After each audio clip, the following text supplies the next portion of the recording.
और जीत की ये गोल्डन किक कुछ ऐसी थी कि पूरे सोशल मीडिया पर इस वक्त ये खबर वायरल है। दुनिया भर में इसकी चर्चाएं और बातें हो रही हैं क्योंकि यूएफए यूरो कप के महामुकाबले में मेजबान इंग्लैंड को पटखनी देकर इटली चैंपियन बन गया है। पेनल्टी शूटआउट तक चले मुकाबले में इटली ने इंग्लैंड को हराकर खिताब अपने नाम कर लिया। शुरुआत से ही ये मुकाबला दिलचस्प रहा, कांटे की टक्कर दिखाई दी। 1968 के बाद यूरो कप में इटली की ये पहली खिताबी जीत है, तो वहीं 55 साल बाद फाइनल में पहुंचे इंग्लैंड का सपना चूर चूर हो गया। और जीत के बाद जश्न की जो तस्वीरें थी वो आप देखिए, रोम की तस्वीरें जहां पर तमाम फैंस अपनी खुशी को जाहिर करते हुए दिखाई दिए और ऐसा जश्न जैसा माहौल था कि आतिशबाजी से लेकर देश के झंडों को लहराते हुए लोग आपको यहाँ दिखाई दे रहे हैं और एक तरह का सेलिब्रेशन यहाँ पर पूरा देश एक साथ इस जश्न में शरीक हुआ क्योंकि लंबे समय के बाद समझिए कि ऐसे कांटे की टक्कर दिखाई दी जिसमें इंग्लैंड को हराकर खिताब को अपने नाम इटली ने कर दिया। 61 साल का इंतजार नहीं हुआ खत्म, इंग्लैंड के सिर नहीं सजा ताज। फाइनल में इंग्लैंड को हरा इटली बना यूरो चैंपियनशिप का सरताज। ये जश्न की रात थी, ये आंसुओं में जज्बातों के बह जाने की रात थी, ये इस चमचमाती ट्रॉफी को चूमते रहने की रात थी जिसका मौका इटली को दूसरी बार नसीब हुआ था। वैसे हड़कंप तो इंग्लैंड ने खेल शुरू होने के 2 मिनट बाद इटली के खेमे में मचा दिया था जब टॉप ऑफ द डे से मिले नपे तुले पास को ल्यूक शॉ ने लेफ्ट फुटर शॉट से गोल में तब्दील करने में कोई गलती नहीं की। इस हमले से इटली सन्न था जबकि 1-0 की बढ़त से इंग्लैंड की खुशियां आसमान पर थीं। लंदन के वेम्बले स्टेडियम में पहले हाफ में इंग्लैंड के खिलाड़ियों ने आतिशी आक्रामकता और कमाल के कंट्रोल वाला खेल दिखाया। एक बार भी कहीं से नहीं लगा कि इंग्लैंड के खिलाड़ी यूरो फुटबॉल चैंपियनशिप के इतिहास में पहली बार फाइनल खेल रहे हैं। वो बार बार इटली के खिलाड़ियों को गलती करने पर मजबूर करते रहे और दबाव बढ़ाते रहे। नतीजा ये हुआ कि इटली के खिलाड़ियों की किक या तो लक्ष्य से भटकती रही या फिर बेदम नजर आई।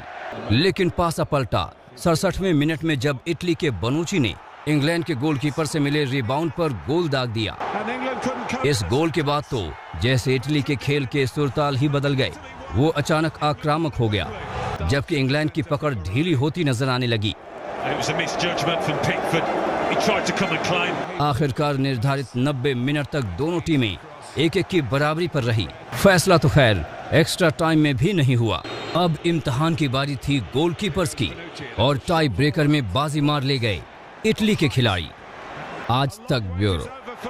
तो जश्न की तस्वीरें आपको रोम में दिखाई दे रही है जहां पर पहला खिताब घर आने की खुशी लोगों के चेहरों पर थी, लेकिन दूसरी जगह मायूसी भी थी।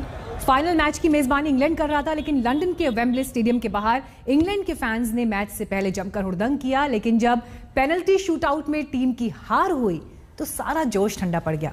इंग्लैंड के फैंस की मायूसी का आलम आज तक संवाददाता लवीना टंडन की इस रिपोर्ट में देखिए। यूरो कप के फाइनल में इटली की जीत के बाद लंदन के वेम्बले स्टेडियम के भीतर इटली के खिलाड़ी खुशी से वहीं बाहर मौजूद आज तक संवाददाता के कैमरे में कैद हो रही आतिशबाजी इटली की जीत का ऐलान कर रही थी। ऐसे ही आतिशबाजी थमी, वैसे ही हरे सफेद और लाल रंग से आसमान जगमगाने लगा। ये इटली के झंडे का रंग है जिसने यूरो कप में इंग्लैंड को पेनल्टी शूटआउट में पटखनी दी। इस हार के बाद इंग्लैंड के फैन स्टेडियम से बाहर निकले तो लुटे पीटे नजर आए। It's just, what is the point? What is the point? I know, we were just there. It was there. It was on the cusp.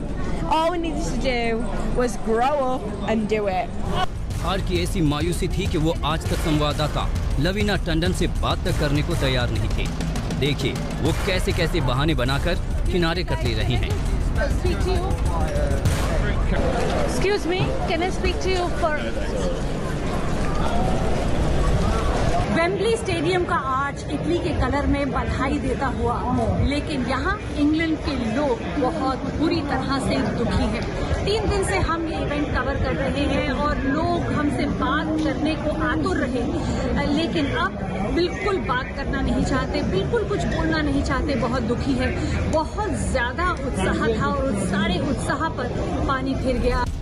55 साल बाद इंग्लैंड फाइनल में पहुंचा था मगर ट्रॉफी उसके हाथों में आते आते रह गई। और with the press.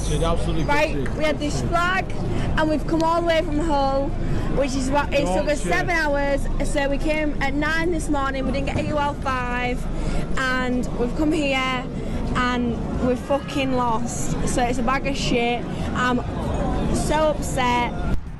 इस मैच को देखने के लिए इंग्लैंड के लोगों ने न जाने क्या क्या किया।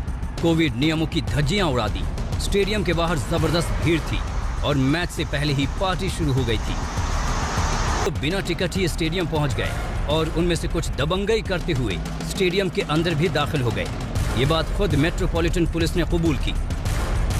पुलिस ने लोगों को हिदायत दी थी कि जिनके पास टिकट नहीं वो स्टेडियम ना आए। ऐसे में कुछ लोग 2-2 घंटे पैदल चलकर यहाँ पहुँच गए। इतने पापड़ बेलने के बाद भी इनका दिल टूट गया। Yeah, walked it.